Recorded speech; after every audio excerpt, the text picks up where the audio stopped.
ఉంటుంది.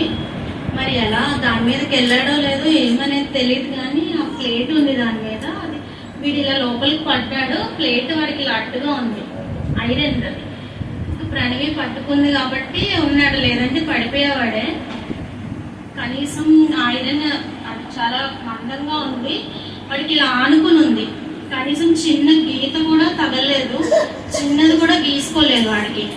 అది నిజంగా చాలా గొప్ప మిరాకిల్. తర్వాత నేను ఆలోచిస్తుంటే కనీసం గీసుకోనన్నా గీసుకోవాలి కదా, అసలు ఏమీ లేదు. ఆ భయానికి భయపడి వాడికి జ్వరం అయినా రావాలి నార్మల్గా అయితే, కానీ దేవుని కృప నిజంగా చెప్పాలంటే ఆ బిడ్డ అంటే ఉంది కాబట్టి కనీసం చిన్న దెబ్బ కూడా తగలలేదు. ఆ తర్వాత ఏమో ఎలర్జీ వచ్చింది నోస్ దగ్గర, అది కూడా మందుల వల్ల అయితే కాదు, కానీ ప్రేయర్ చేసుకున్నాము. మంగళవారం ప్రేయర్ ఉంది కదా, అప్పటికల్లా తగ్గిపోవాలి ప్రభు, అసలు ఏం కనిపించకూడదని. ఈ ముక్కు కింద నుంచి పైన పెదం వరకు కూడా వచ్చింది, కానీ ఓన్లీ 2 days. ఖచ్చితంగా 2 రోజుల్లోనే అది తగ్గిపోయింది. నేనైతే ఖచ్చితంగా చెప్పగలను, ప్రేయర్ చేసుకున్న తర్వాతనే అది తగ్గింది. కనీసం చిన్న మచ్చ కూడా లేకుండా తగ్గిపోయింది. సరే తగ్గిపోయింది, ఈరోజు ప్రేయర్ పెట్టుకుందాం అనేసరికి నేను ఏమైందంటే ఆడుతూ మంచం మీద నుంచి పడిపోయాడు. మంచం పక్కనే చిన్న గట్టు ఉంది, అది చాలా సూదిగా ఉంది అనమాట.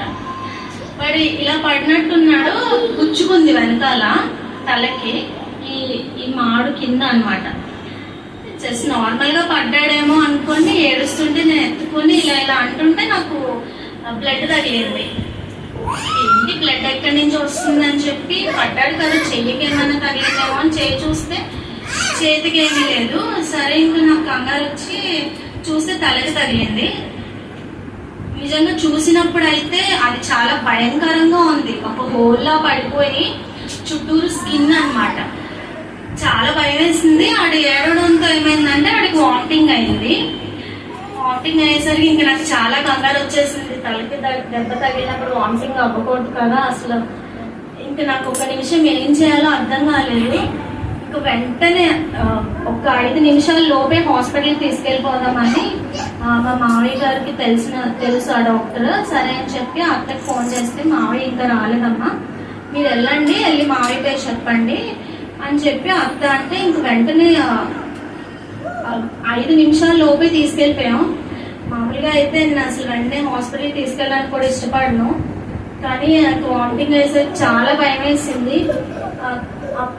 డింపుల్ కీర్తన వీళ్ళు వచ్చారు సాంగ్స్ ప్రాక్టీస్ కోసం అని చెప్పి, ఇంకా వాళ్ళకి ప్రేయర్ చేయనమ్మా వెళ్తున్నామని చెప్పేసి వెళ్ళాను. వాళ్ళు కూడా నిజంగా కన్నీటి ప్రార్థన చేశారు. నిజంగా దేవుని కృప. అసలు డాక్టర్ చూసే వరకు నాకు టెన్షనే, మళ్ళీ ఏమైనా స్కాన్ రాస్తారేమో ఏంటి అని చెప్పి చాలా కంగారు పడ్డాను. కానీ డాక్టర్ చూసి అసలు ఏం లేదమ్మా, జస్ట్ స్కిన్ కొంచెం కదిలిందంటే, దానివల్ల బ్లడ్ వచ్చింది అన్నారు. ఇంకా నిజంగా దేవుడికి ఎంత కృతజ్ఞతలు చెప్పినా అది చాలా తక్కువ. ఎందుకంటే అసలు నేను చూసినప్పటికీ మళ్ళీ తర్వాత ఇంటి దగ్గరికి వచ్చి చూసినప్పటికీ ఇప్పుడైతే కనీసం అది దెబ్బ కూడా కనిపించట్లేదు. అది నిజంగా దేవుని కార్యం, మందుల వల్ల డాక్టర్స్ వల్ల అయితే కాదు. ఖచ్చితంగా నేను చెప్పగలను, దేవుని కార్యం. ఆ బిడ్డ పట్ల దేవుని కృప ఉంది, అందరి ప్రార్థన ఆ బిడ్డ పట్ల ఉంది కాబట్టి ఖచ్చితంగా ఈరోజు అలా ఆడుకుంటున్నాడు. కనీసం వాడికి నొప్పి కూడా లేదు, దేవుని కృప అంతే. అంతకంటే ఇంకా ఇంకేం చెప్పలేము అసలు. లేదంటే బ్లడ్ వచ్చింది, వామిటింగ్ అయినా సరే నేను చాలా కంగారు పడ్డాను. ఇప్పుడు హాస్పిటల్ తిరగాలేమో, ఏంటి ప్రభు అసలు ఎందుకు ఇట్లా అయిందని చెప్పి ఇంకా చాలా టెన్షన్ పడిపోయాను. చెప్పిన తర్వాత కూడా ఇంకా నాకు ఆ టెన్షన్ అనేది ఒక గంట వరకు అలాగే ఉంది. ఇంకా అందరూ ఇంటికి వచ్చింది కూడా, మా అత్తయ్య మా అమ్మ అందరూ ఇంకేడుస్తూనే ఉన్నారు. కానీ దేవుని కృప ఆ బిడ్డ పట్ల చాలా ఉంది. ఇప్పుడేనే కాదు, చిన్నప్పటి నుంచి కూడా సంఘ ప్రార్థన ఆ బిడ్డ పట్ల చాలా బలంగా చేయడం బట్టే ఆ బిడ్డ అలా దేవుడు కృప కలిగి ఉంటున్నాడని నేను అనుకుంటున్నాను. ఇంకా చాలా అలర్ట్ చేస్తున్నాడు. మీరు అందరం ప్రేయర్లో పెట్టండి, ఆడుకుంటుండగా ఎటువంటి దెబ్బలు తగలకుండాలాగా. లక్కీ కోసం కూడా ప్రేయర్ చేయండి. ఇంకా మా అత్తయ్య వాళ్ళ కుటుంబం కూడా రక్షింపబడేలాగా, అందరం సన్నిధిలో కనబడేలాగా ప్రార్థన చేయండి. ఇది నా జన్మసాక్ష్యం. ఇంకొకటి ఏంటంటే లాస్ట్ మంత్లోనే ఇన్వర్టర్ కొంచెం ప్రాబ్లం వచ్చింది. అది తీసుకుని 2 years ఏమో అవుతుంది అంతే. కానీ రిపేర్కి తీసుకెళ్తే వాళ్ళు ఏమంటున్నారంటే వారంటీ లేదు, అయిపోయింది, రిపేర్ చేయడానికి ఇంకా 10,000 అవుతుంది అన్నారు. అంటే నాకు మళ్ళీ బాబోయ్ ఏంటి బ్రో 10,000 చాలా పెద్ద ఖర్చు అని చెప్పి ప్రేయర్ చేసుకున్నాము. విజయవాడ తీసుకెళ్ళండి ఒకసారి, ఒకవేళ వారంటీ ఉంటే వాళ్ళు చేసి పెడతారంటే సరే అని చెప్పి విజయవాడ తీసుకెళ్తే వారంటీ ఉంది అని చెప్పి చేశారు. అసలు 1000 రూపాయలు కూడా ఖర్చు అవ్వకుండా దేవుడు కార్యం చేశాడు, చాలా గొప్ప కార్యం. సౌండ్ సిస్టమ్ మిక్సర్ కూడా కొనాలని ప్రేయర్ చేసినప్పుడు దేవుడు దాని విషయంలో కూడా ఎంతగానో చాలా గొప్ప కార్యం చేశారు.